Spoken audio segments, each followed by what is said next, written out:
Okay, nagbabalik po tayo mga kabasurero. Ito po yung ating ikatlong yugto ng paglalahad, pagpapakita po sa inyo ng mga plaka po nating na naiipon na po, nakolekta natin dito sa ating ginagawang pag-garage sale. Isahan po natin dito sa kay ating paboritong James Taylor. Yan po, white album po yan. Parang greatest hits po niya ito. So yan po. Next po natin yung mint condition naman po nung yung James Taylor. Kung makikita niyo po puting-puti po siya. Next po natin itong Bee Gees Live. Ayan po. Sigurado po marami po ang mag-aano ng mag-aangad na mapat sa kanila ito dahil maganda po ito dahil siyempre hindi naman po pagka-live talagang mas maganda ang banat nila dyan.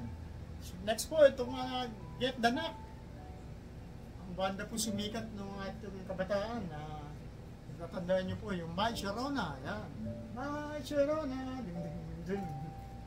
Ayan po, next natin itong Daryl Hall and John Oates po. Yan po yung ating Sarah Smile, paborito po natin. Next po, ito yung si John Denver, Greatest Hits. Next po, itong ating si Rod Stewart ng Pulang-Pula. Kung makikita nyo po, natatawa tuloy siya. Next po natin, itong si Duran Duran. Yung ganito pong mga plaka ay mahirap na pong hanapin kasi mga sikat po yan kaya talagang. Next po natin itong Tears for Fears, Head Over Heels, ano po ito, remix, kaya remix version po niya. Next po natin itong Power Station. Ayan, kung makikita niyo po, ito parang ano po ito, Duran-Duran po ang iba yata nito, ibang grupo. Ayan, kasi andyan si John Taylor, Robert Palmer. Napakaganda pong tumira ng banda na to. Ayan. Next po natin, ito si Chuck Mangione. Yan. So, nakita niyo po, si Mr. Torotot po yan. Ayan. And next po, ito, yung ating The Eagles. Okay. Next po natin is wag naman po ito, Make It Big. Malakihin daw, okay. Siguradong lalaki yung presyo nito kasi maganda po ang condition niya. Nakikita niyo po yung mga gilid po niya. Wala pa po halos tama, kaya i-rate po natin yan, siguradong maganda kalalabasan. Next po, ito yung Another Eagles. Ayan po. And next, ito po yung panahon na uso-uso ang mga party-party, ang Commodores ang talagang mga tugtog nila talagang nakakasayaw po yan. And then another Earth, Wind and Fire po ito. Yan, ganda po yan. And then another Earth, Wind and Fire. Ano ba ang title? Open Our Eyes. Next, Jackson Brown. Ganda po itong plaka na to. Siguradong magugustuhan niyo po ito pag napasaya niyo ito. And next po natin, itong si Christopher Cross. Ayan po. Nandiyan yung Think of Laura. Alright. Talking in My Sleep. Patok po yan. Tapos ito po, sunod natin yung si tawag dito, si The Wall. Ano ba ang pangalan nito? Nakakalimutan ko na tuloy. Meron po tayong dalawa yan, dalawang piraso. Kasi ito, mabili po ito, maski sa eBay din. Nabibili po yan.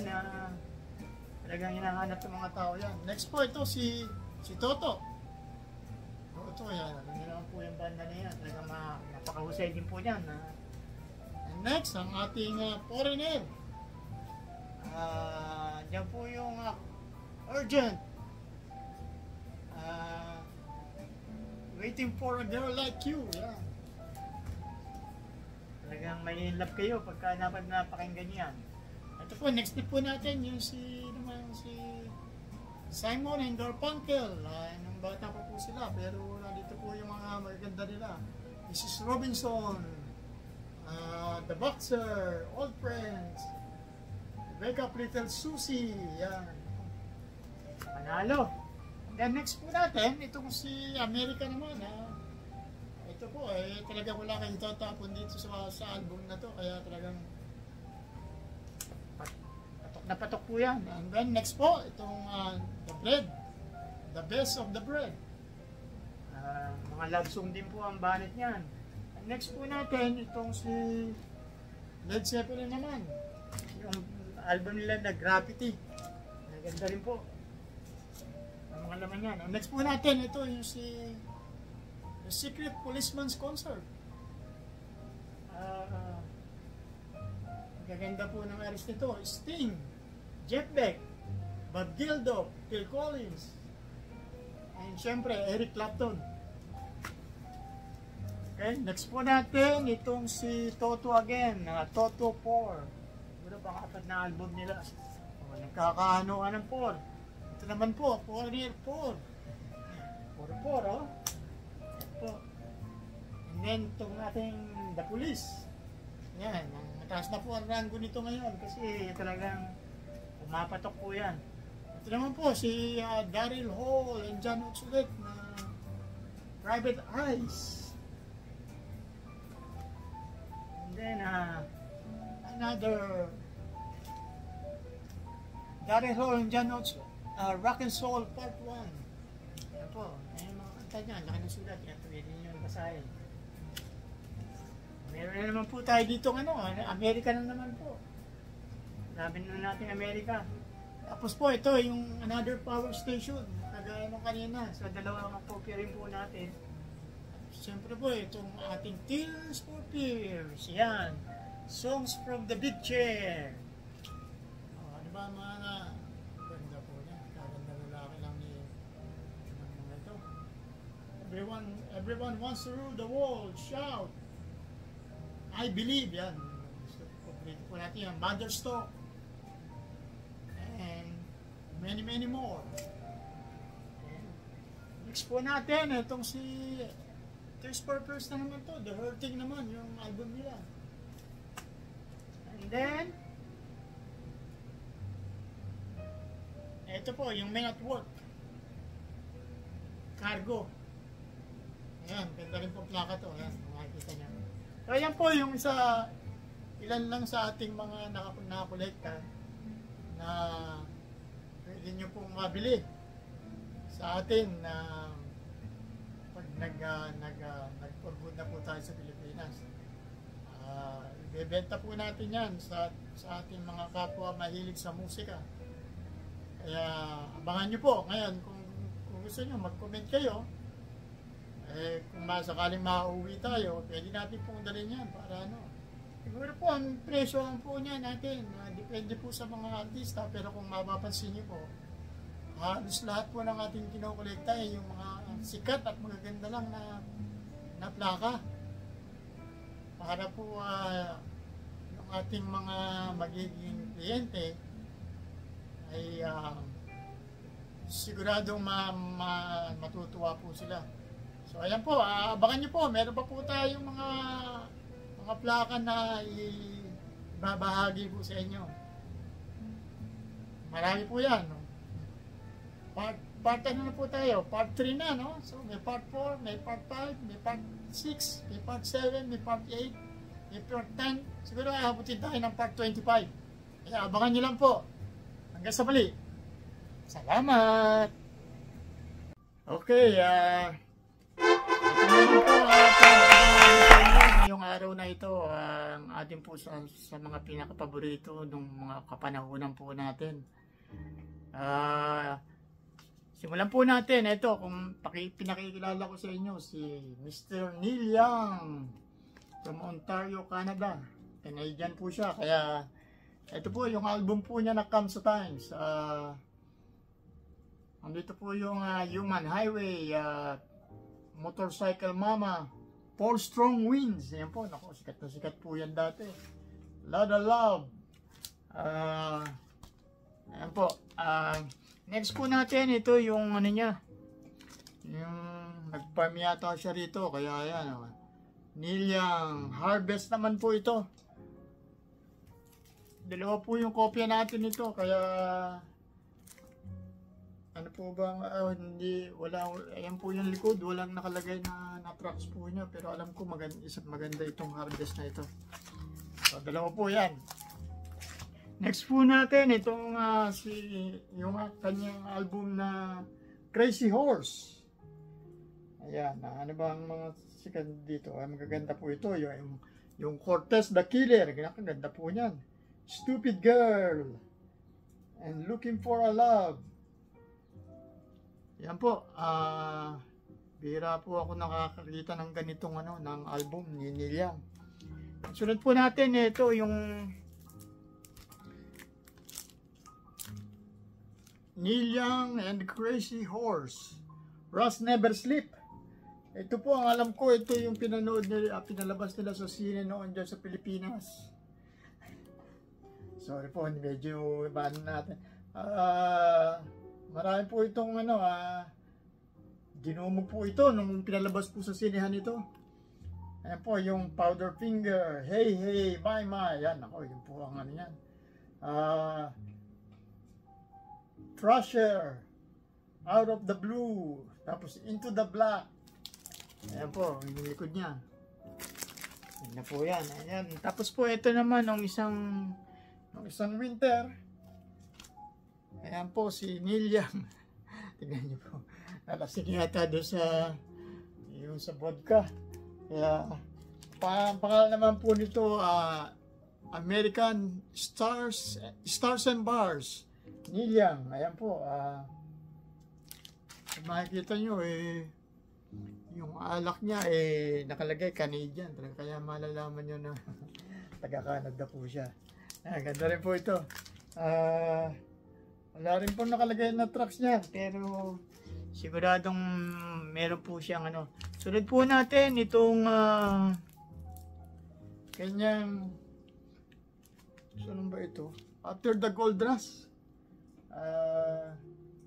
Ito, isa po sa pinakamaganda niya ito kasi yung gaganda nito, yung mga tracks niya na All Lonesome Me. Siyempre, yung After the Gold Rush. Tapos Southern Man, yan. Till the Morning Comes. Only Love Can Break Your Heart. Yan. Tell Me Why. Kaya ito talagang kailangan po sa mga fans ni Neil Young, huwag kayong mawawalan nito kasi napakaganda po niyan. Sunod po natin, ito yung ito naman po yung kanyang Decade na 2 LP po siya na album. Tapos po yan yung likod, makikita nyo. Kaya basahin po natin sa inyo yung tracks na maganda. I Am a Child, The Loner, Sugar Mountain, yan. Ohio, nako, ganda rin po niya. Old Man, Look at My Life. The Heart of Gold, The Needle and the Damage Done, Like a Hurricane, and then Cortez the Killer, Long May You Run. Nako, gaganda po nitong blangan to. Tapos dalawa po yung ating ganitong Decade. Ayan. Makikita nyo, yung mukha ni Neil Young, kala mo mukha siyang native Indian. Okay, sunod po natin. Ito naman yung 4-way street niya. Crosby, Stills, Nasen Young. Wala pong mga nakalagay na tracks, pero ito, meron pa po tayo isa, kaya medyo masama na ang condition niya. Pero Neil Young pa rin po yan, kaya nagiging patok pa rin po yan. Tapos po, ito, Crosby, Stills, Nasen Young din po ito. Yung kanyang grupo, ang nandito naman po tracks, yung Deja Vu, Teach Your Children, Ohio, Woodstock, helpless. Yan po, from magandang kondisyon. Meron pong medyo magandang kondisyon. Meron tatlo po balik nang nakuha na natin ito. Hindi medyo magandang kondisyon. Ayan. And next po natin, ito. Ay, sino ba ito? Parang si John Lennon pala to. Akala ko si Neil Young to. John Lennon and Yoko Ono. So, iwalay po natin ito. Ito. Last po natin, but not the least, Jethro Journey Through the Past, a film by Neil Young. Ano no, kung... Ayun, may mga tracks po siya. Pero maliit ang sulat. Ayun, nakagay. Alabama, yung Alabama, alam po natin yan. Ohio, Southern Man. So, ayan po. Yan po ang ating koleksyon ng ating mga Neil Young. Kaya mag-comment po kayo kung gusto nyo pa pong makita yung ating koleksyon. Ang nako-collection po natin is almost 1,000 plaka na po ang ating nasa kami ngayon. Kaya pag dumating po ang panahon, lahat po ng subscriber natin, bibigyan po natin ng discount pag ibebenta na po natin yan. Kaya abangan nyo lang po ulit. Meron pa po tayong mga ipapakilala sa inyong mga plaka na ating na kolekta. Abangan nyo po hanggang sa susunod.